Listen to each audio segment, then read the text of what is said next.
I think Donald Trump is trying to deport Melania. As First Lady, I believe we need to fight against the cyberbullying. All of the people on the Twitter who are saying the bad things, we need to stop them. Fascinating immigration story has nothing to do with the southern border.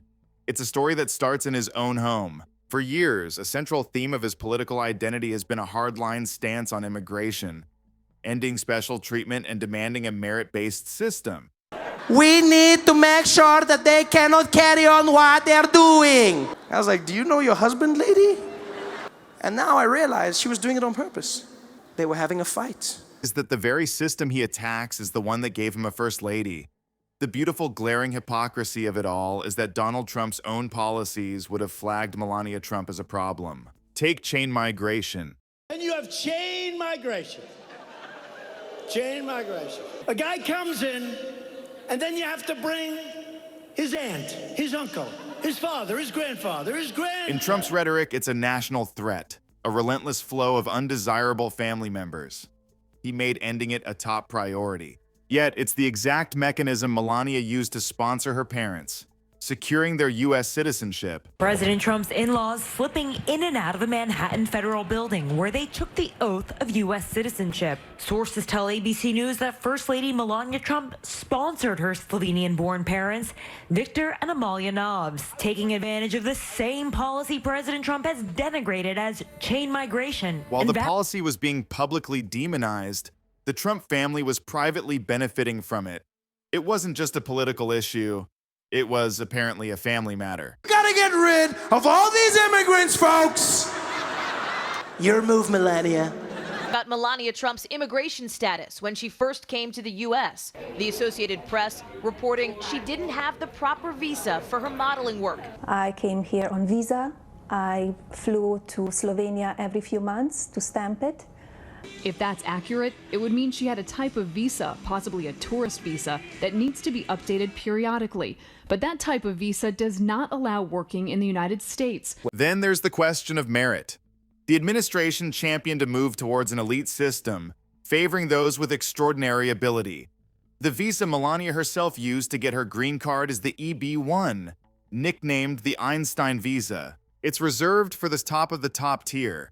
Nobel laureates, acclaimed artists, groundbreaking researchers, and in this case, a fashion model. Melania, the First Lady, a model. And when I say model, I'm not talking about Tyra Banks, Cindy Crawford, or Naomi Campbell level, applied for and was given an EB-1 visa. And what that stands for is an Einstein Visa. Supposed to have some sort of significant achievement, like being awarded a Nobel Peace Prize or a Pulitzer, being an Olympic medalist, or having other sustained extraordinary abilities and success in sciences, arts, education, business, or athletics. Last time I checked, the First Lady had none of those accolades under her belt. The system Trump advocates for is supposedly for geniuses, yet the system he benefited from decided that a modeling portfolio was extraordinary enough. The contradiction is baked right into the law. Defend Melania real quick. Not everybody could marry Donald Trump, and I think that's quite an achievement. So I think she deserves credit for that. Nobody up here could have done it. You sure right, I couldn't do it. But anyway. That's it. That's the whole defense. Not everybody could marry Donald Trump. And you know what? He's right. Most people have standards. When your only counter-argument is a bad joke, you've already lost. Just look at her face. She knows it's a joke too.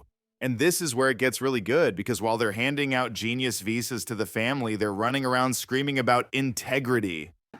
The idea that Trump and my Republican colleagues want to restore integrity and security in the visa process is actually a joke. Let me be clear. Integrity is not snatching lawful visa holders off the streets and throwing them into unmarked vans. Integrity is not revoking visas based on social media posts that hurt somebody's little feelings because kids decide that they want to go after Trump or this administration. We have a thing called free speech in this country. And since we're talking about integrity, I'm confused as to why my Republican colleagues aren't talking about the lack of integrity when it comes to the president's family's visas. That's not a late night show punchline. That's a sitting member of Congress calling out what she characterizes as a system where integrity is defined by deporting individuals for their Twitter use. And if that sounds outlandish, It's because it occurred during Trump's tenure.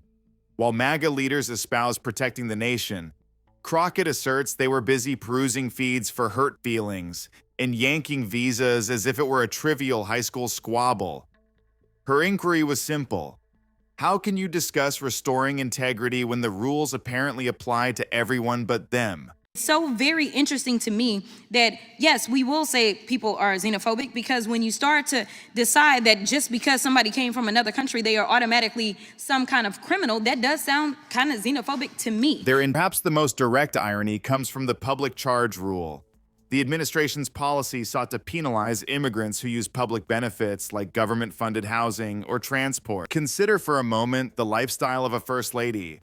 Residents in a famous piece of public housing, travel on a taxpayer-funded aircraft, a full government staff. By a purely literal reading of the administration's own rule, the First Lady could be seen as a public charge.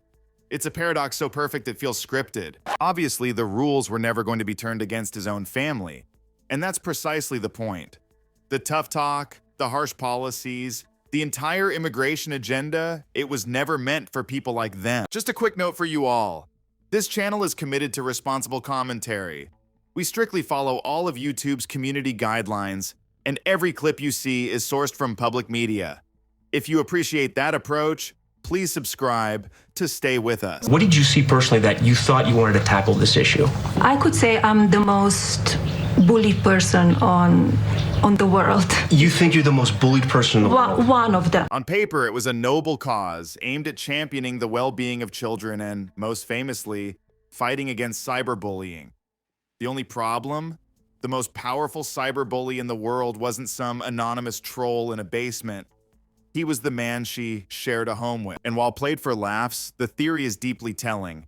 What if Be Best wasn't a public policy, but the most elaborate subtweet in history? It was a masterful way to condemn her husband's behavior without confrontation, launching a national tour against the very tactics he uses.